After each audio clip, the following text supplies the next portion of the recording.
Welcome to Tuesday's edition to the Floating Head Chronicles. This is Corey Micciolo. Now, Corey was 6 years old at the time of his death at the hands of his own father's neglect and abuse.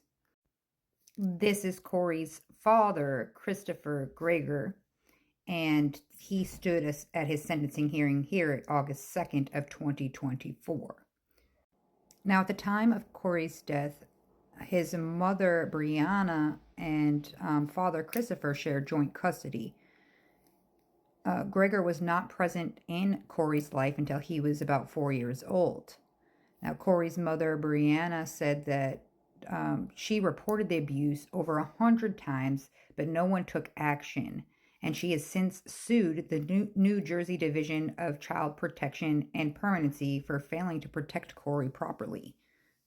Now, imagine being a parent, and regardless of any situations prior, if you are reporting that the child is being hurt with visible proof that the child is being hurt, and you talk to the father and then decide, hey, everything's fine, he's a loving parent, by having one conversation with him and leaving the child in his care, to further later on find out that the child no longer is living due to the father's actions, when do you take accountability?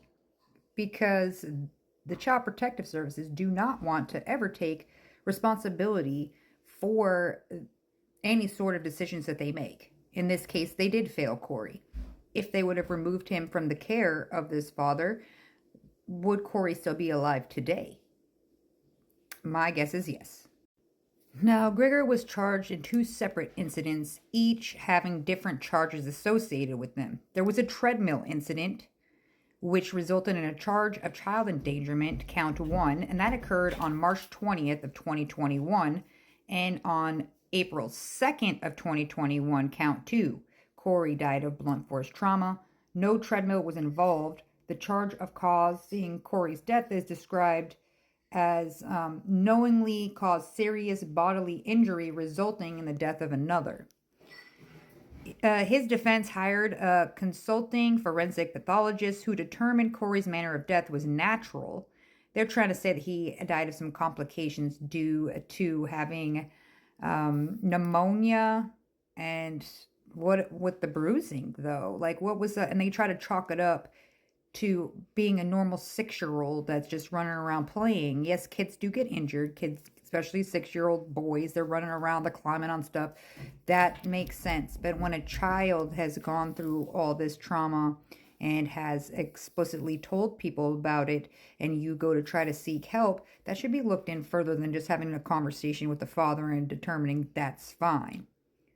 Now, going back to the treadmill incident, this took place in the building that Christopher lived in, which had its own gym. Obviously, it's a shared gym. There's cameras inside. He was having his 6-year-old, who in the beginning, you guys can watch this on Court TV. There's plenty of documentation that you can hear Christopher take the stand. You can hear Breanna take the stand. Everybody has provided enough facts and documentation for the trial for you guys to see things yourself. But watching this video was very hard. The little boy obviously knew how to maneuver this equipment, walks right over to the treadmill, turns it on, and starts jogging. He's running there for like, I don't know, 8 to 10 minutes before the dad comes over and ups the speed on it. And he keeps on running until he just can't, and it gives out and he just keeps falling. Now, he does this like 6 times where he's falling right off. First, his dad picks him up and puts him right back on it, has him keep going until he falls off again. Then he keeps telling him to try, and the kid keeps getting flailed off of that thing. And at 6 years old, like, guy, I mean, he did put his son in some sort of football. They had just talked about how he signed him up, and he could have got a lot of, like, during football practice, could have got some bruising from that as well. But I'm sure this didn't help because in the video, you see him really get flung off. His head is bouncing off of the treadmill. That can cause some serious trauma. And the defense really tore apart this poor mother. Basically, like, kind of pointing the finger at her, but then saying, listen, we know she didn't do it. Everybody had talked about how she was a caring mother, how she loved her son, and she did everything in her power. Of course, she wanted to fight for full custody because she knew that this child was not safe in the father's hands. And she was thinking, hey, the boys gets to meet his father and be with his father in his life, and it's shared. What else? What else can you wonder? You're hoping that the person that you picked might not be good for you, but still going to be good for your child that you share together. Never would you think that something like this would be going on behind the scenes. This is the kind of stuff that really freaks me out because there's video footage of it. Now, she did go and ask for a protective order against him, stating that she wanted emergency custody. However, this video was not presented to the judge. This video also was not even presented to Breanna until a couple weeks before the trial. And she realized that this video existed. That could have been helpful. Corey could have been in her care. And if anybody would have saw that, they would have been like, yeah, this ain't right. Even his own defense attorney couldn't agree that this was right actions taken by a parent. Now, after they did the autopsy, they realized blunt force injuries with cardiac and liver contusions with acute inflammation and sepsis. However, did not rule on the manner of death, rather deemed it undetermined. So it wasn't until consulting a forensic pathologist that reviewed the case in September of 2021 that the manner of death was determined to be homicide. So he believed that Corey suffered an acute traumatic injury to the heart 4 to 12 hours before his death. And he found what he described as evidence of chronic abuse, including blunt impact injuries of the chest, abdomen, with laceration of the heart that left pulmonary contusions, laceration, and contusion of the liver. So this is some severely traumatic injuries that this 6-year-old endured and still kept going on about his life as normal until he just was lethargic and something had to happen. Now, in May, a jury found Christopher Gregor guilty of aggravated manslaughter in the death of Corey, who they argued died from injuries sustained from chronic abuse. He was initially charged with murder. However, the judge found him guilty of the lesser included offense of aggravated manslaughter. He was also found guilty of endangering the welfare of a child.